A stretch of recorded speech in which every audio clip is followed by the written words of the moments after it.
One of the most exciting things in A Clash of Kings is when the Night's Watch go on a great ranging north of the wall, 300 strong. They set up camp at the Fist of the First Men, which seems like a solid idea, but turns out not so much. But before the others show up and absolutely massacre the Night's Watch with the army of the dead, Jon's direwolf ghost leads him to a buried cache of dragonglass wrapped up in a black cloak of the Night's Watch. Along with the dragonglass knives and arrowheads and spear points, there is, of course, an old, chipped and cracked war horn made from an aurochs horn and banded in bronze. And yes, it's another magic horn video. I'm David Lightbringer.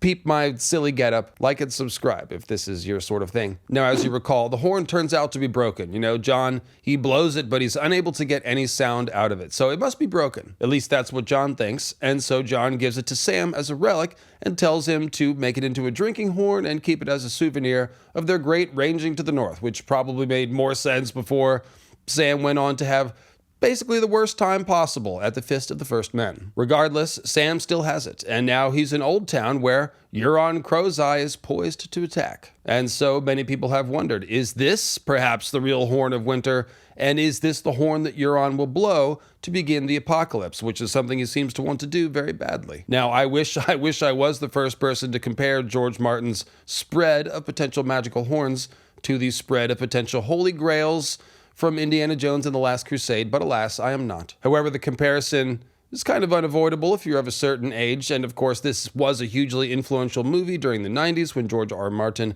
was writing the first 3 books of A Song of Ice and Fire. And so perhaps George is mimicking that here by making, the real Horn of Winter the smallest and least impressive of all the horns that we see, just as it was the simple, unadorned wooden carpenter's cup which was the true grail in the movie. So the other reason we have to suspect that the small, cracked and chipped, silent, broken horn from the Fist of the First Men is something significant, and perhaps the real Horn of Winter, is the fact that the others showed up at the Fist of the First Men not too long after Jon gave it a toot.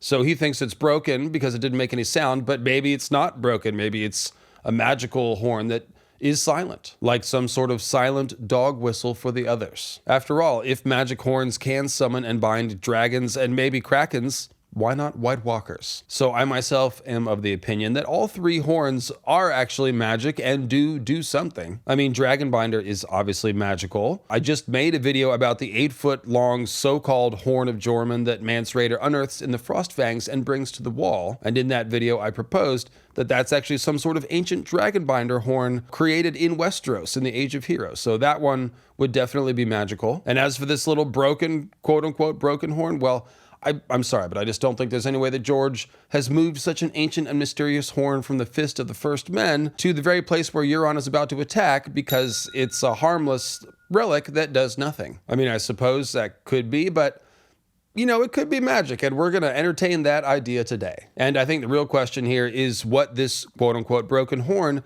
might be able to do, either in the right circumstances or even perhaps after it's fixed somehow. Does it smash the wall? Can it call the others? Is it something else entirely? Is the Horn of Winter the same thing as the horn that wakes the sleepers? And what does that mean? Is that just calling the others? Or was that waking the weirwoods under the wall? Could that be raising the dead? Waking the sleepers? That could be raising the dead. There's a lot of raising the dead in the story. Or could it even be, new idea, freeing the Ice Whites from bondage, waking the sleepers in that sense? All of these ideas can't be true at the same time, of course, but they all do have a certain amount of sense to them. And so I thought it would be fun to make a video exploring the range of possibilities here. So click the like button and please make sure YouTube hasn't unsubscribed you from your favorite YouTube channel as it did to this person from my comments. And yes, it does seem counterintuitive for YouTube to unsubscribe you from your favorite YouTube channels, but apparently it does happen. So thank you very much for clicking on my video. Do check that you are subscribed, and let's get this started.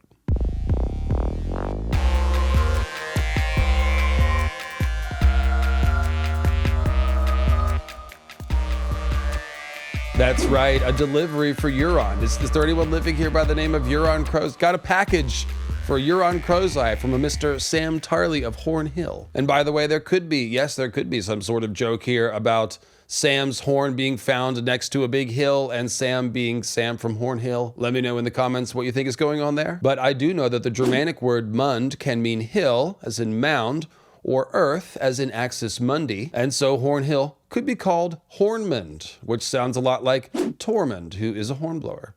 Riddles within riddles. And you'll notice that Jormungandr, who we talked about in the Horn of Jormund video quite a bit, has that Mund in it too, Jormungandr. And that's because Jormungandr is the serpent that encircles the earth. So you see how this works. Now, another of Tormund's names, of course, I know you know them all by heart, is Thunderfist. And the potential Horn of Winter was found at the Fist of the First Men. And originally, the Horn of Winter would have been held in the fist of a first man when it was blown, likely a man of the watch, who had sworn to be the horn that wakes the sleepers. And so it really would make sense if the broken, silent horn actually is the Horn of Winter. So wordplay clues are fun, wordplay clues are neat, and we'll do some more later in the video. But like I said earlier, the real reason people are sniffing around this broken and silent horn and thinking maybe it's really something is because Sam has brought it to Oldtown seemingly to deliver it to Euron. And in fact, Sam loses everything he owns except the horn in the process of trading stuff to the Summer Islanders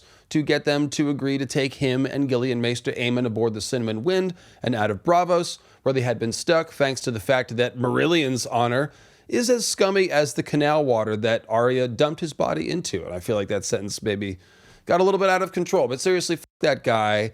And the point is, Sam still has the horn. By the time the dealing was done, Sam was down to his boots and blacks and small clothes, and the broken horn Jon Snow had found on the Fist of the First Men.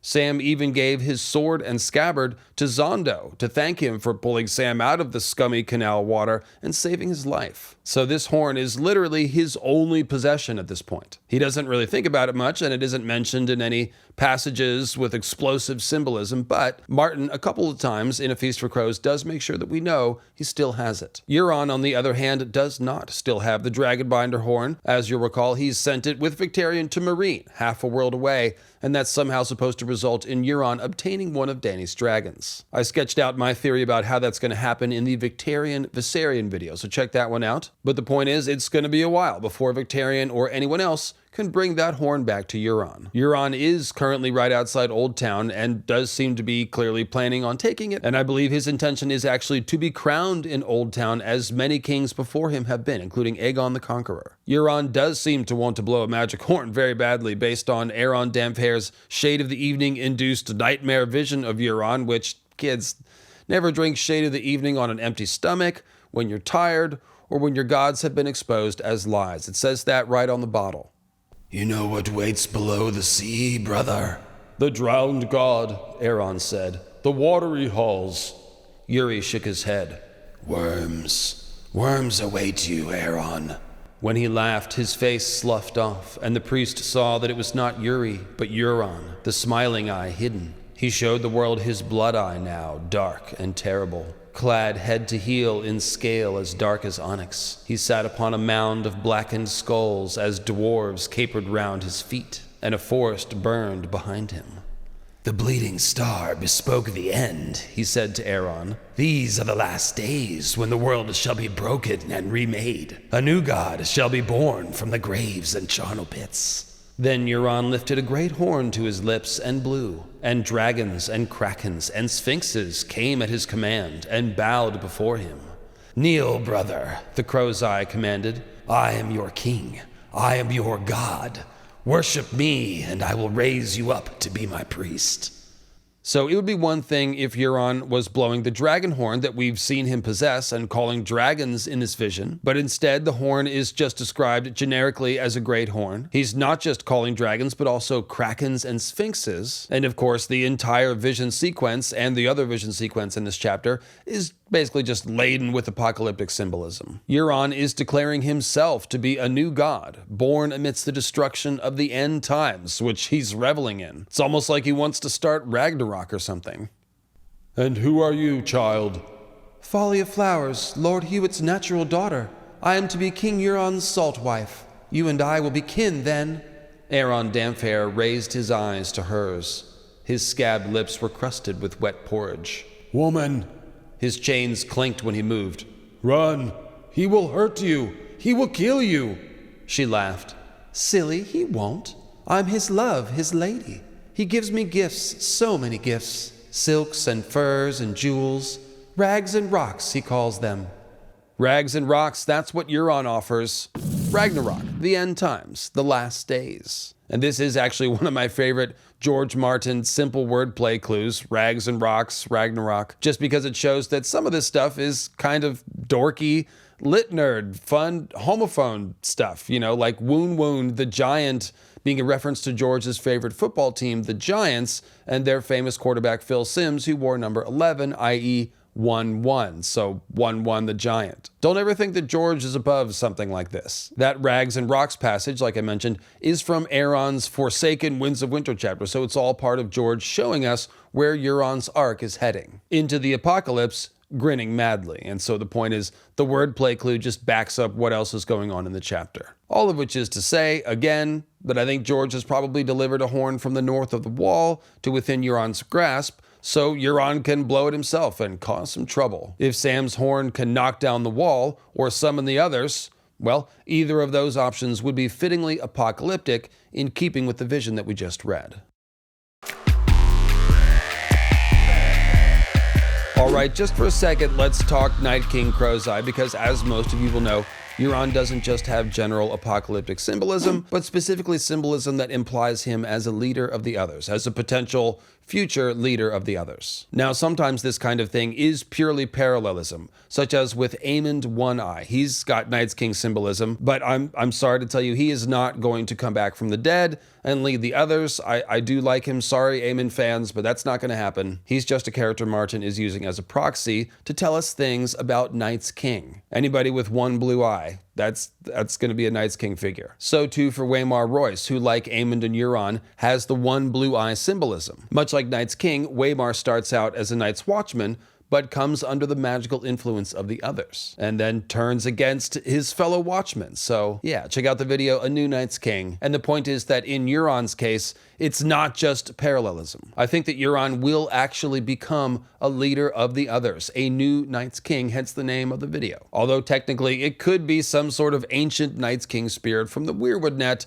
wearing Euron's body like a cheap suit, but it'll still look like Euron from the outside. So there you go. Now, I laid out absolutely all of Euron's Night's King symbolism in the video called Night's King Crow's Eye. And we'll come back for more Euron stuff later in this essay, but for now I just wanted to try to show you that Euron is just the sort of man to blow an apocalyptic magic horn, especially one tied to the others in the onset of the long night. Actually, no, that's no fun. Let's see if I can sum up Euron's Night King symbolism in 60 seconds or less with no edits. Let me just get my stopwatch ready, and Euron, as we just read, he literally wants to be a new god king, and now that the bleeding star has bespoken the end, which probably just means now that a new long night is on the way, the sail on his ship, the Silence, is as black as a starless sky, and that's exactly what you get during a long night. He has the Odin-inspired one-eye symbolism that denotes magic power in A Song of Ice and Fire, like Bloodraven does, but Euron's one eye is blue, which may imply him obtaining control of ice magic or falling under the thrall of ice magic. He now commands an army of so-called drowned men who are coded as wights. You know, what is dead can never die but rises again harder and stronger. That's the description of a wight. His captains and ships are repeatedly labeled as the other captains and the other ships to just a ridiculous extent. And this is another nerdy wordplay clue that Martin uses throughout the novels, especially in Jon Snow's chapter where he's letting the wildlings through the wall and they're coded as others. Euron is currently transforming himself with Shade of the Evening Warlock wine, and the warlocks in Qarth are coded as others. They're cold blue shadow wraiths, partially insubstantial. They've got blue eyes, and they are gathered around a sickly blue shadow heart, kind of like the others come from the heart of winter. The blue lips of the Shade of the Evening drinkers make them look as though they have frostbite, and many people think that Dany's dream of a blue-lipped his star with a member as cold as ice is actually foreshadowing of Euron, which conveys more ice symbolism on Euron. The Warlock wine itself is like a river of darkness, that's how it's described, just like Euron's hair, river of darkness, Euron's sable cloak, river of darkness, and that black sail on the Silence, starless sky. He stole the cloak, by the way, from Baelor Black Tide. So he's basically a walking personification of the tide of darkness that will sweep over the earth during a new long night. His alias in Qarth may very well be Urathon Nightwalker, whom Dany hears about, Nightwalker. And a Euron parallel within the story is Orion, the last Valyrian dragon lord, who, after the Doom, the last Valyrian dragon lord besides Aenar Targaryen, after the Doom, Orion, he gathered an army of, I think it was 30,000 men, and flew on the back of his dragon into Valyria, into doomed Valyria, to try to recover their lost magic, but he was never seen again. And I think Euron will fly on the back of a dragon north of the wall, potentially with an army, maybe the army of the dead, and he will never be seen again. And time. I knew I could do it. So close, so close. And the point is, if indeed Euron is set up to be the third act villain of the story and potentially some sort of new Night's King or leader of the others figure, then it would make a lot of sense for him to obtain a horn that may break the wall or summon White Walkers. Now, one of the things that I talked about in that A New Night's King video is that Jon Snow is one of the other major living characters with extensive Night's King symbolism. And Jon is, in my opinion, the other major candidate to have his body imbued with the spirit of Night's King. That would involve the others coming to the wall to steal his body while his spirit is still chilling inside of Ghost. And that's something that I do think that's going to happen. Although it would only be temporary. Of course, Jon's not going to end the story under the thrall of the others with his spirit split from his body. You know, that'll get fixed at some point. And so that then opens up the possibility for Euron to ultimately take the job. You know, there's the candidate you want and then the candidate that you get. You know, it's sometimes you have to settle. Anyway, it is of course Jon Snow who finds this potential Horn of Winter before giving it to Sam. And so if Euron comes to possess it, then it will have been found by one Night's King candidate and delivered to another. And that just makes me think that yes, this is the true Horn of Winter, whatever that means. And then finally, speaking of Jon and the Starks, I should also point out that Sam's potential Horn of Winter is banded in bronze, just as the crown of the King of Winter is a bronze circlet. So King of Winter, Horn of Winter, maybe it's a match.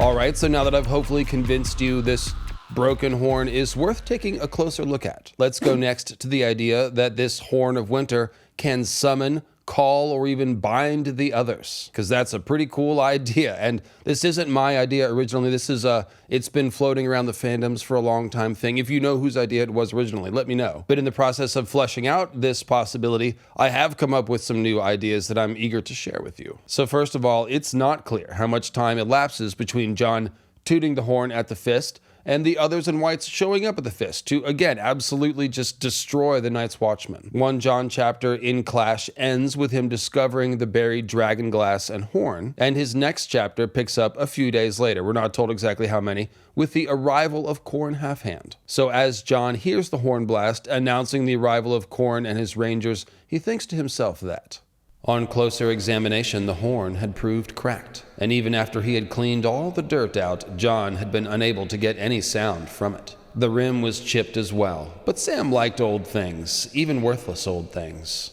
So this is certainly the description that makes you think of the humble wooden Grail cup from Indiana Jones. Worthless, old, chipped, and cracked. But the point is, it sounds like Jon brought the horn back to the Night's Watch encampment on the Fist, cleaned it out, and tried sounding it at some point before the day that Qhorin arrives. Jon leaves the very next day with Qhorin, and then the Fist is attacked a few days after that. Long enough that at first, when Chet heard the horn alerting the Watchmen to the attack of the Whites on the Fist, he thought it might be the return of Qhorin and Jon. The Frostfangs isn't far from the Fist, but that's at least a couple days later. So the timing isn't like bang bang. You know, Jon doesn't blow the horn, and then the others show up a couple hours later. There's at least several days in between. And that could be the weakest part of this theory, perhaps. I don't even think it really takes the White Walkers any time to White Walk around the North. I think Tormund's description of them implying that they can substantiate out of cold mists is correct, and that the White Walkers can, for all intents and purposes, teleport or materialize more or less wherever they want to north of the wall. Check out the Ice Spiders video for that theory. The thing is, it wasn't just White Walkers attacking the Fist, but rather a huge army of the dead. They had hundreds of Whites attacking, and all at once like an army would. And I wouldn't suppose that all those Whites were just laying under the snow right at the foot of the ring fort. So it could be that the others took a week or so to marshal the hundreds of Whites they used to overwhelm the 300 or so Night's Watchmen at the Fist, and that's why they showed up, 5 to 7 days after Jon tooted the horn. And by the way, Sam's memories of the Fist actually only include Whites, so we're really inferring the presence of the White Walkers at the Fist by the presence of the army of the dead, and by the fact that when Sam falls behind the main column of Night's Watchmen fleeing the Fist, he gets into a fight with a White Walker. And so make of all that what you will, but those are the logistics of the situation, and we're going to go ahead and entertain the idea that the horn did call the others to the Fist. And so, there are two potential purposes I can think of for a horn that summons the others. The first is that the person blowing the horn intends to command the others and presumably has the right spells or magical blood or whatever to do so when they show up. As I mentioned, Jon may well be that sort of person, a prince that was promised to the others by the ancient Starks, and if the others do steal his body, then I think they would be doing it to make him their leader and to break the magic of the wall, keeping them out of the rest of Westeros. Unfortunately, Jon is a coward and he blew the horn and ran away. But I think he'll get another chance to lead the others again, you know, with his body enslaved by the others, but technically he'll be their king, which is implied in that chapter where he's letting the wildlings through the wall and they're like the others, and they're all swearing fealty to him. Check out our chapter reread of that one. And more to the point of today's video, this would be the purpose of Euron obtaining the horn, to command the others. That would only happen after he claims his dragon and flies north, like I was talking about. So this is more of a dream of spring prediction than a winds of winter prediction, but there you go. So the other purpose for a horn that summons the others, and this is the new brainwave that I had, would be in order to give them babies. We know that Craster gives the others his male children, and the original Night's King was said to have been a commander of the Watch who was caught sacrificing to the others. Many people have speculated that the Black Gate at the Night Fort may have been used to smuggle children to the others, since the Night Fort is where Night's King reigned, and since the Black Gate only opens with a recitation of the Night's Watch oaths. The way the buried bundle of dragonglass and horn is presented almost seems like a kit for giving children to the others. Here, use this horn to summon them, but make sure you've got plenty of dragonglass knives and arrows to keep them honest, or in case the deal goes bad. Make sure you're wearing your black cloak, and remember your vows. The fact that this horn makes no sound might not be because it's broken. That could be a feature in this case, as you wouldn't want to alert your fellow watchmen or any wildlings that you're conducting these unholy offerings and calling the others to the Night Fort. I mean, it's already suspicious that a cold wind blows over the castle and then you're like, all right, guys, I gotta go. Where's that baby that we took from the local peasants? I'll be right back. I'm telling jokes, of course, hopefully funny jokes. But the point is that it would make sense to have a silent horn to summon the others to the Night Fort. And if they can, in fact, materialize, you wouldn't have to wait for the cold winds to tell you that they've arrived. You'd just walk through the Black Gate, blow the horn, and then they might show up pretty much right away. So we're about to discuss who buried the dragonglass and horn by the Fist and why, but all that stuff could have been found at the Night Fort. Certainly it could have been. If the horn is for trading babies to the others, then the Night Fort is where it should be. Now, there may be a symbolism number clue about the Horn of Winter being something that the Watchmen are supposed to blow in the dragonglass that is found with the horn. So in Jon's chapter at the Fist, we read that he gave Sam a spearhead and a dozen arrowheads as well, and passed the rest out among his friends for luck. So one spearhead and a dozen smaller arrowheads is what I call last hero math, because the last hero had a dozen companions. So just like Jesus and the 12 apostles, or Orion and the 12 zodiacal constellations. We've caught George using this last hero math a lot, and always applied to Night's Watchmen like Sam or Jon, who make good last hero parallels. And so here we have Jon Snow, who plays the last hero role simply by leading the watch, and who may play that role again after his body is cleansed of other enchantment. And Jon is giving Sam last hero math dragonglass along with the Horn of Winter. And so maybe the last hero and the first Night's Watchman had the Horn of Winter. And that would mean that I am the horn that wakes the sleepers would be a reference to this horn. Then we have the use of the number 19 around the wall. This is kind of a crazy one. There's 19 forts on the wall, and then after Sam leaves his pack with most of the dragonglass at the Fist of the First Men, tragically, he only has 19 arrowheads left, which were then distributed to the Watch's best archers. So there's nothing really cryptic about that. The dragonglass is being used by the Watch to defend the wall. There's 19 arrowheads and 19 forts on the wall. But again, the point here is that The horn was found with this dragonglass and thus may also be something intended for the watch to use in defense of the wall against the others. That may imply a different purpose for the horn than what we've been talking about so far, but we're going to get to that. Now, the weirdest part about this 19 stuff is that Craster also has 19 wives. That doesn't seem like coincidence, but it took me a long time to figure out what the implication of this could be, that there's 19 Night's Watch castles and 19 Craster wives. But I think the answer is that other sacrifice was happening at Night's Watch forts, just as it is at Craster's Keep with the sons of these poor women. So 19 forts, 19 wives, they're all giving children to the others. And then Craster himself, of course, is a bastard son of a Night's Watchman, reinforcing this connection between the Craster wives and the Night's Watch forts. Alright, so at this point we can't really go any further talking about what the horn does without taking some time to discuss the vexing question of who buried this cache and why. Because what we think about one mystery affects what we think about the other. We do know that it was buried recently. That's one of the things that we do know, because Jon was digging through loose, fresh earth. It had no roots growing through it, and all of this was very clearly called out in that scene. So it's a recent burial, and the three main candidates would be Benjen, Cold Hands, or a Child of the Forest. Cold Hands and the Children of the Forest have essentially the same motives and purpose, so one is much the same as the other, and we'll treat those as essentially the same possibility. And in this case, we'd have to suspect that the horn and the cache were buried intentionally for Jon to find. Ghost may have even been given a hint, a psychic hint by Bloodraven, to go looking for it and where to find it, although Ghost certainly could have found it on his own through sight and smell, and good old-fashioned doggy curiosity. Now, if Benjen was the one who buried it, he likely did so thinking he would come back for it later. That's usually why people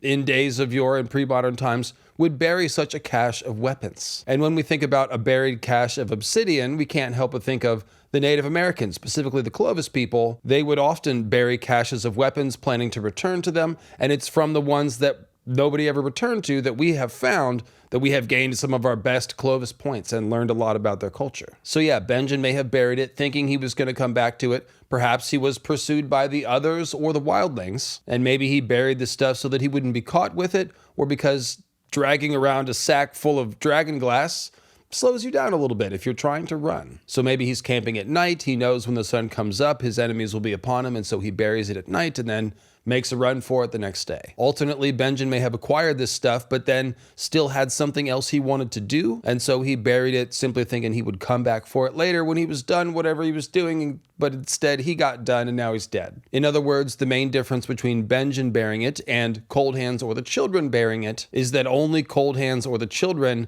could have had foreknowledge that the watch, and Jon in particular, would show up at the Fist, and thus only they could have buried it there with the intention of Jon or Watchmen finding it. Benjen, on the other hand, could not have known that the Night's Watch would eventually come this way unless the children or Cold Hands told him. And when Benjen left the wall, Jon was still a green boy who hadn't taken his Night's Watch vows yet, so there's really no reason for Benjen to think that, oh yeah, I can bury this here and then Jon Snow will come find it. As to where the dragonglass and especially the horn came from before they were buried, I have a couple of ideas. So the most obvious guess here would be that this all came from Bloodraven's cave, and it was buried there by the children or Cold Hands. So the Watch, or maybe Jon in particular, would find it. Now we do know that in days of yore, the Children of the Forest would provide dragonglass knives and weapons to the Night's Watch, and so they can obviously come up with it. And honestly, if the children are down there in those caves flint knapping just tons of obsidian, that would explain what the hell they do all day, which I kind of like. If this horn is an ancient relic of great power, then it does make sense that the children at some point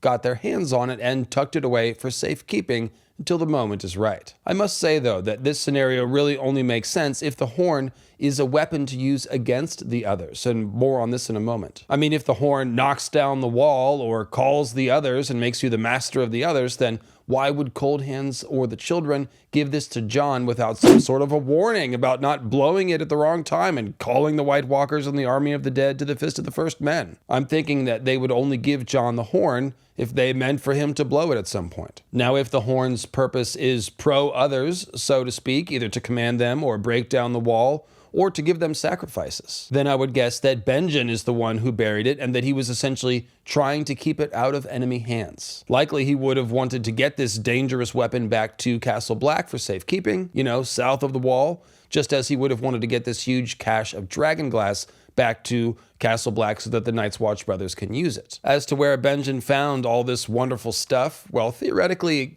it kind of could have come from anywhere in the north. Certainly the Night Fort is a possibility, as we mentioned, although it's a bit confusing why Benjen would find this stuff at the Night Fort and then travel all the way up to the Fist, as opposed to just going directly to Castle Black. It's also well possible that Benjen got all this stuff from the Children of the Forest, who may have explained to him what the horn does, what he was supposed to do with it, or where he was supposed to take it. And in this case, Benjen could have acquired it from the children even farther north than the Fist. And perhaps he was only able to make it back to the Fist before getting hemmed in by foes. The other possibility that leaps to mind, especially if the horn is something that calls the others in order to give them sacrifices, is that the horn was originally in Craster's possession, and that Craster was using it for its intended purpose. In this scenario, the horn would have been stolen by Benjen, or recovered, you might say, who then fled and ultimately buried it. There are some very compelling theories that Craster was the one who killed Benjen, and that Benjen may have ended up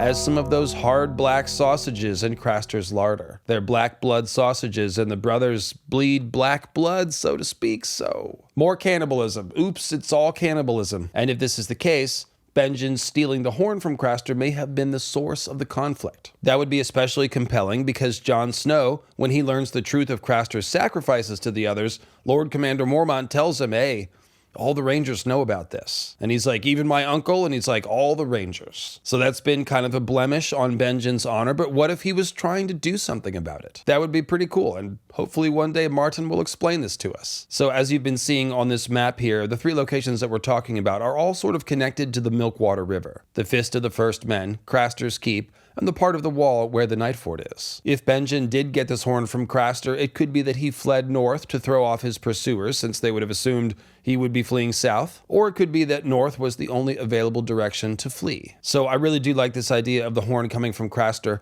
but fly in the ointment, we still need a source for all the dragonglass. I mean, maybe Craster stockpiles dragonglass just to keep the others honest, but I don't know if he would have that much of it. But it could also be that Benjen simply found all this stuff somewhere, in a tomb or a cave, or again, from the children, and it's also possible that Benjen could have traded with wildlings for it. Night's Watchmen and wildlings do trade with each other despite the hostilities, and it's rangers like Benjen who potentially sometimes main contacts with certain wildlings, like Craster, for example. Since the horn doesn't make any sound and appears broken, it's very possible that some average wildling came into possession of it and did exactly what Jon did. He treated it like a mostly worthless relic and not a super duper awesome special magical horn. And certainly it's conceivable that a wildling would have a cache of dragonglass. They do have to deal with the others and the whites, and the dragonglass comes from the north somewhere. And so yeah, maybe Benjen came across a wildling that had this stuff, or more likely a wildling would have brought this stuff to Benjen knowing that he'd be interested in trading for it. In any case, I hope this section wasn't too confusing. There's a lot of possibilities here.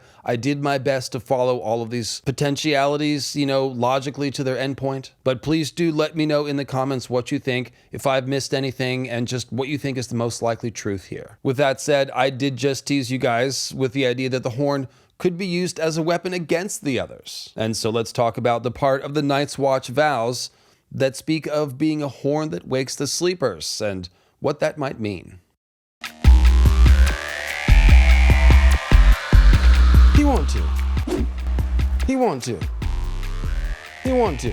Yes, that's right. It's time to wake up, grab a brush, put on a little makeup, you know the rest. And so yes, waking the sleepers, it could mean a lot of things, to say the least. If Sam's horn is the Horn of Winter, and the purpose of the Horn of Winter is the classically understood one of breaking down the wall, then I'd guess that the sleepers are the weirwood trees that a lot of people think are going to be all the way along the line of the wall under the ice. Not just at the Night Fort, but in multiple places. This would be a merging of the similar sounding concepts of waking giants in the earth and the horn that wakes the sleepers, which would give us a way to break the wall. This is a very credible idea. I'm not going to go into it much because Michael Talks About Stuff has already kind of rinsed this theory dry, so do check out his YouTube channel. That's a hydrology of the wall, rinse it dry joke. Oh yes. And so shout out to him. If you're watching this video, you're probably subscribed to Michael Talks About Stuff, but I'll put the link in the description below the video, just in case you're not. If the weirwoods are the sleepers that the horn wakes, this would give us a cool synergy between a horn that makes no sound and trees that make no sound despite the fact that they look like they are screaming, or at least that they could talk to you. It could also be that the others are the sleepers, and that waking the sleepers means calling the others forth from the mists or the heart of winter or wherever. The others are also said to make no sound, even though we do see them give a icy chuckle when they off Sir Waymar Royce. And I do want to point out that a horn that calls the others, this might be inspired by a magic horn from the Wheel of Time. I think it's the Horn of Valere or Valir or something like that, which summons a bunch of dead heroes to fight. But this would just be the George Martin twisted version where the heroes are the others. Bottom line, if this horn has anything to do with summoning the others, calling the others, binding the others to your will, then we will have to conclude that the others are the sleepers that were awoken by the horn. Now, just to throw you a real curveball, I do think there's a scenario where Jon is ultimately and eventually supposed to blow a horn that commands the others, but for a good reason, for a noble purpose, which would be leading the others back into the weirwood net from whence they came. At least that's my theory about from whence they came. Check out the video called The Others Were Green Men. The bottom line is that the others may have originally been green seer spirits ripped out of the weirwood trees and given icy golem bodies to live in until the weirwood net can be cleansed/repaired by Bran. This would explain why the children or cold hands might have been trying to give Jon a horn that calls the others. Although again, slap a post-it note on that thing. Do not blow until the end times, until you are ready to deal with the others. This scenario appeals to me because then it's just a horn that calls the others that can be used to serve multiple purposes. Euron could blow it to become their leader and lead an invasion of Westeros, or Jon could use it to lead them back into their cozy weirwood net homes from whence they came. So as to the idea that the horn could be a weapon to be used against the others by the Night's Watch, I've got two complementary ideas: resurrection and freeing ice wights from otherish enchantment. A few of you did comment on the Horn of Jormungand video from a couple weeks ago. Thanks for watching.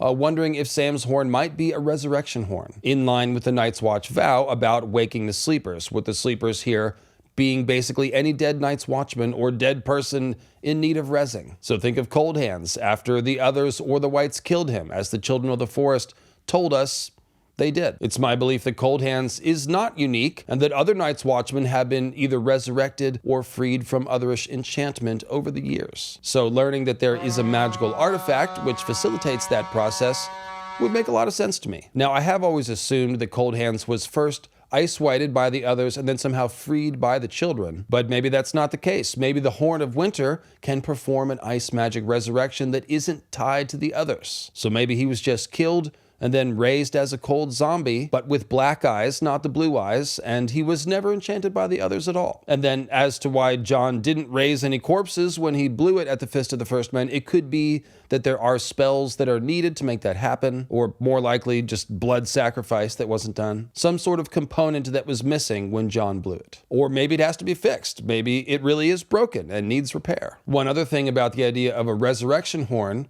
I think of Leaf's warning to Bran about not trying to resurrect Ned. Do not seek to call him back from death. So how would you call to the dead? Perhaps with a silent horn of winter. Now, as for the idea of freeing ice wights from bondage, yeah, what if the sleepers are the people who've been ice-whited? And what if the horn awakens them by calling them back into self-possession of their reanimated corpse, such as we see with Cold Hands? Maybe this is how Cold Hands was saved. That would be a powerful weapon.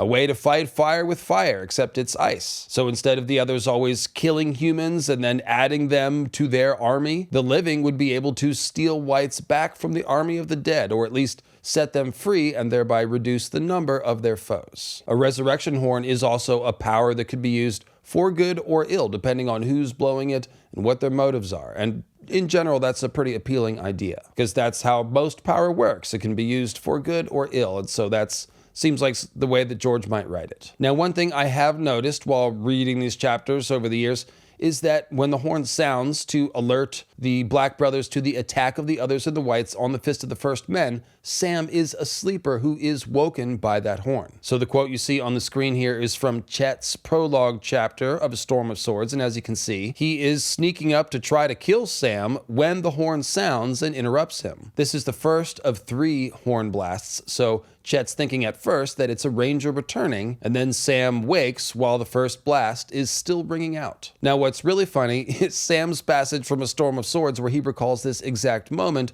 from his perspective.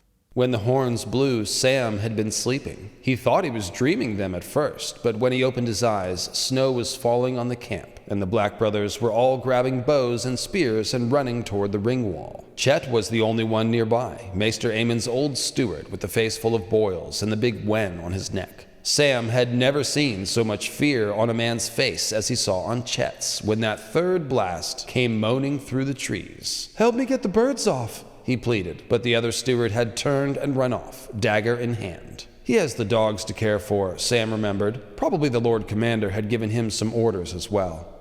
So the third blast means the others, which is why Chet is pissing himself, and it's kind of funny as Sam describes the terror on Chet's face, innocently, giving him the benefit of the doubt. Oh, yeah, but she's got the dogs to care for. That's probably, he had to go. I'm not sure why he had his knife in his hand, but anyway, sweet Sam lives to fight another day. And as you can see, the line here about Sam thinking that he was dreaming the horn blasts very much plays up the idea of waking the sleepers as waking Night's Watchmen. Along the same lines, check out this passage from that same A Storm of Swords Sam chapter where he's reliving glimpses of the horror on the Fist bit by bit as he's marching forlornly through the snow, and he once again recalls being awoken by the horn, which makes this the 3rd time that George has written about it.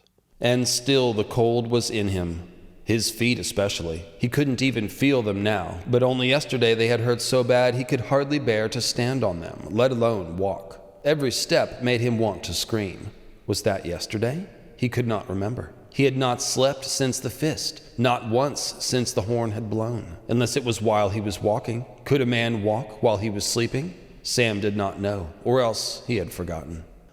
So not only did that horn blast wake him, he hasn't slept since. He's sleepwalking, as you can see, as if he's only half alive. And there's also a ton of ice transformation symbolism going on here, such as the cold being in him in this passage, and other lines about the snow piling up on his legs to make icy greaves, giving him ice armor like an other. So he's basically white walking here, dreaming and walking, half alive and frozen. And so it occurs to me that Sam could potentially be acting out how the Horn of Winter is supposed to be used, either to resurrect people with ice magic or to free them from ice white enchantment, leaving them an ice white in possession of themselves. This is kind of the one purpose that might make me think that I'm wrong about Euron possessing it, and that actually Sam's going to hold on to it so he can eventually come back north and use it to free ice whites from bondage. However, if it's a resurrection horn, well then yes, it would make sense for Euron to possess it. He's just going to use it for ill. So I'll say again, let me know in the comments what you think.